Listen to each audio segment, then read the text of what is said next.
Good afternoon. Welcome to the press center of the Ministry of Defense of Ukraine. Here is a quickly update of the situation in the Joint Forces Operation area from the September 21st to October the 1st of 2018. During the foregoing period, the situation in the deterrence area remained dense. The Russian occupying forces continued to shell out the positions of the defenders of Ukraine. Violating consciously the Minsk agreement, the Russian occupying forces are used artillery, mortars, grenade launchers of various types, anti-tank missiles complex, and other infantry weapons. From midnight Monday, September 24th, until today's morning, on the 1st of October, Russian occupying troops carried out more than 217 shelling on the defensive position on the Ukrainian military on the entire front line. As a result of hostilities and shelling at the defensive Ukrainian positions by enemy, during the reporting week, 14 Ukrainian armed forces representatives are wounded in attack at various levels. We emphasize the situation in the Joint Forces Operation area is fully controlled by our units. Soldiers used adequately regular infantry weapons in response and suppressed enemy activity. And concerning other important events that took place last week. On the 27th of September, a delegation of strategic advisors and the high-level reform committee of the Ministry of Defense of Ukraine and the Armed Forces of Ukraine visited the Joint Forces Operation area with a working visit.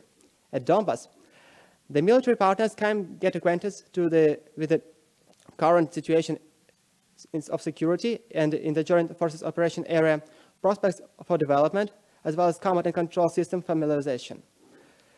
During the visit, representatives of European and North American countries met with the Joint Forces Commander, Lieutenant General Serhiy Naev. The Joint Forces Commander told the strategic advisors on the current situation in the operation area, demonstrated numerous confirmation of the Russian armed aggression against Ukraine, example of the Minsk Agreement's violation by occupation forces, and the facts of their use of weapons against civilian population.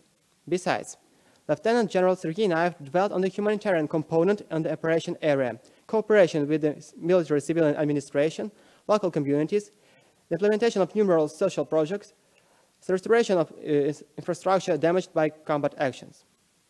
At the end of the meeting, the parties discussed a wide range of issues regarding the possible development of situation, improvement of the troop interaction and combat and control system, possible ways of further cooperation with the partner countries.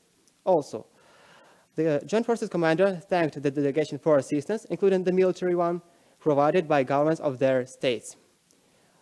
On the 28th of September, the Ministry of Defense of Ukraine, the General of Army of Ukraine, Stepan Poltorak, met with the strategic advisors of the high-level committee for reforms for the Ministry of Defense of Ukraine and the Armed Forces of Ukraine. The Ministry of Defense of Ukraine also noted that the proof of their work is the defense planning documents drawn up jointly with the partners, such as Strategic Defense Bulletin and the Law of Ukraine on National Security, which clearly defines the further steps for the defense branch.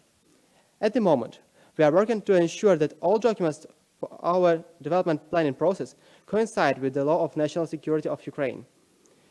We must prepare the Ministry for work in a new status and form, noted Stepan Poltorak, in particular in strengthening civilian control over the Ministry of Defense in accordance with this document.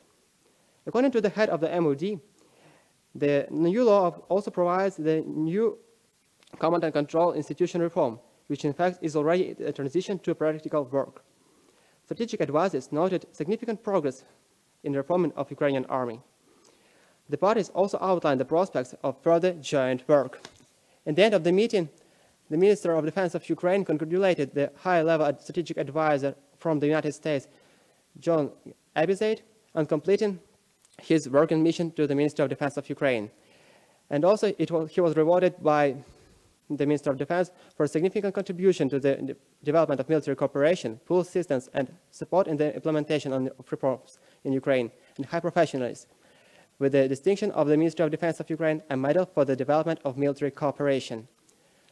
On the 29th of September, during the working trip to the city of Mariupol, Deputy Minister of Defense of Ukraine, Lieutenant General Igor Pavlovsky, on behalf of the leadership of Ministry of Defense of Ukraine, congratulated the defenders and residents of the city on the 240th City Foundation anniversary.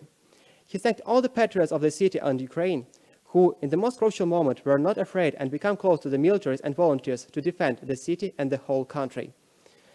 Lieutenant General Ihor Pavlovsky awarded with the ministerial distinction 35 defenders of Mariupol. Among awardees are servicemen of separate units of land forces, naval forces of Ukraine, the Marine Corps, law enforcement agencies, the National Guard and Border Guard Service of Ukraine, and local administration representatives. During the working visit to the Donetsk region, Lieutenant General Ihor Pavlovsky inspected military facilities and infrastructure in Mariupol. Lieutenant General Ihor Pavlovsky communicated with the representative of local authorities on the assistance in solving the military unit location and equipment issues. Mariupol city authorities have assured the MOD representative to facilitate their solution in the nearest future. Also, the Deputy Minister of Defense of Ukraine inspected the construction of military facilities, hostels for servicemen serving on contract basis, according to the program of housing construction for the militaries.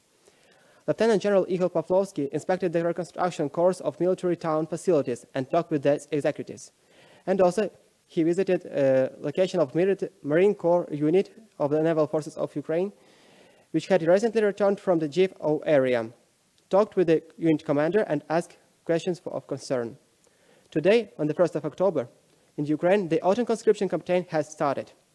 During the October and September of this year, according to the decree of President of Ukraine and the orders of Cabinet of Ministers of Ukraine, all measures will be taken for the autumn conscription of citizens. In autumn, 17,960 citizens of Ukraine will be called up to the armed forces of Ukraine and other military formations for conscription military service, including 9,010 people to the armed forces of Ukraine, 6,500 people to the National Guard of Ukraine, 1,550 people to the State Border Guard Service, and 900 people to the State Transport Special Service.